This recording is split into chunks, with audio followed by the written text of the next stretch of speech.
This one is 24 at the bottom and about 19 or 20 at the top, 7 feet tall. So I can cut it anywhere in between that. And then this one is the same length and about 18 and maybe 22 or something.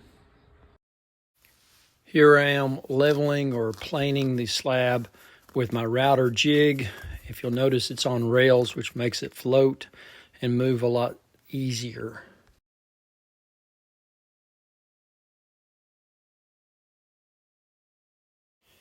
And here is the completed slab.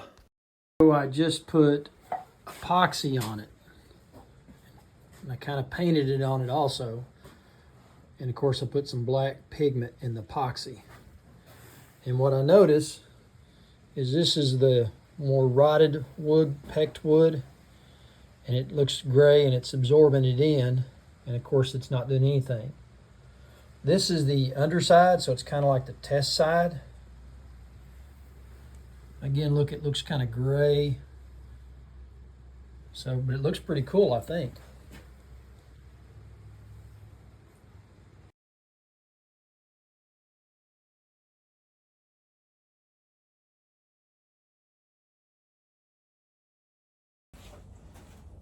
So I'm doing some stuff with some wood slabs, and these wood slabs are not the best. Old tree I found out in a fence line I cut down, and the outer edges of the tree are really pecky and almost rotted. In fact, some of it I even ground off the rot. But I still have a heart of red oak that's really pretty.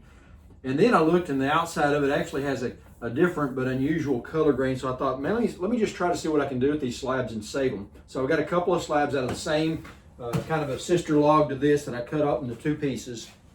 I've taken my 1.5 inch tubing and I've made 2 braces or 2 legs, and then I'm gonna put this brace in between it. Here's my pieces for the feet underneath this one. I'm gonna get the welding done, try to get these sprayed today and get them kind of coated up and go from there. I'll give you some closer looks at the wood on the underside where you can see what I'm talking about, because I don't know I've ever seen anybody work with basically junk wood to see how it would turn out. Give you a chance to see what you can do with it also. Instead of using wooden legs, I went with 1 inch square tubing, about 1/8 inch thick, using a wire welder. Made it really easy and fast.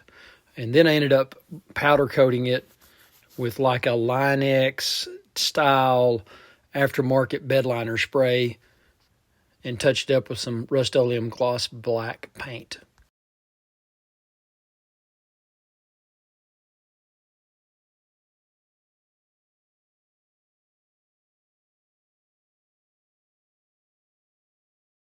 Here are the legs with pilot holes drilled in them. That way I could use 2 inch, 2.5 inch deck screws to hold it to the wood. And here's the final product after several coats of polyurethane, water-based, non-volatile. I kept one for my shop and I gave one to someone else. Hope you enjoyed it.